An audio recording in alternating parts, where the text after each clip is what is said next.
Good morning. My name is Tatiana T. My research question today is to what extent has gender discrimination in sports led to the change in society of the United States? Despite the involvements towards reaching gender inequality in sports, female athletes still face numerous obstacles.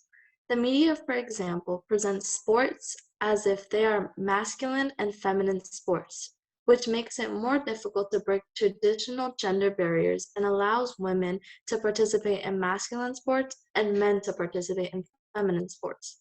In fact, many female athletes are only accepted by society and receive coverage in the media if they are participants in traditional feminine sports. Gender discrimination still is present in most sports today. In today's world, sports have the ability to speak to the youth in a way that they understand. Sports bring change to the world involving the society. Though this may be true, at the same time, the world of sports brings issues such as gender-based violence, unequal pay, and lack of media. Unequal pay. Whether professional players receive salaries or individual prize money from competitions, male athletes in basketball, golf, soccer, baseball, and tennis make anywhere from 15% to nearly 100% more than female athletes. So the right is placed a chart showing American stance on equal pay for athletes and how people have gotten so accustomed to men and women not being equalized. Gender discrimination in sports have risen all around the world, impacting athletes and their unequal pay that they are facing. Unequal employment between men and women. Women tend to spend more time on the unpaid household and family care work, and men spend more time in paid work.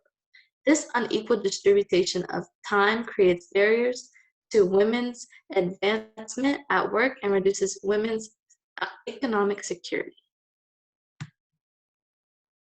The lack of media. Despite the growing number of female athletes and women's sporting events held, the media coverages of women's sports is still astonishingly low. According to the Tucker Center for Research on Girls and Women in Sports at the University of Minnesota, women's sports in the United States only receive 4% of all sport media coverage.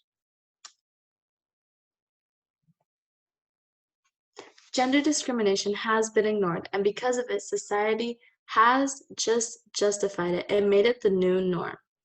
Many people believe gender discrimination came from sports and have caused the role of gender inequality in our society today. This has been proven to be inaccurate for simple facts that there have been society because before where we have had acts made for women's rights and riots for gender inequality. How gender inequality affects lives in society today. The discrimination of genders led to some problems in education. Education is an important tool and is the key of the growth of humans. And no matter what gender a person is, he or she has the right to be exposed to education like others. Though the world women often receive less education and are not employed at the same rate as their male components. Conclusion and resolution. From all the discussion above, the gender inequality is obviously an urgent problem in the world. Despite the fact that its volume much decreases, it still exists and makes a lot of people suffer its consequences every day. And there are many reasons leading to gender discrimination which cannot be solved easily. Thank you. Any questions? I do have two questions for you. First question, how did your research question evolve as you moved through this process? Once I started looking at different sources, it really opened my eye that just the topic that I originally started with, there was no more that I could expand. So once I kept reading more, my question kept opening up to different topics, different things I could look at and incorporate into the presentation. All right. And what advice would you have for other researchers who consider this topic? I would say Excuse me. it's a pretty detailed topic and there's a lot of sources, but I would cut out time to really look at the sources and watch the videos and the newses that there were to help with the presentation that I watched and the charts and articles that I used. It took a lot of reading.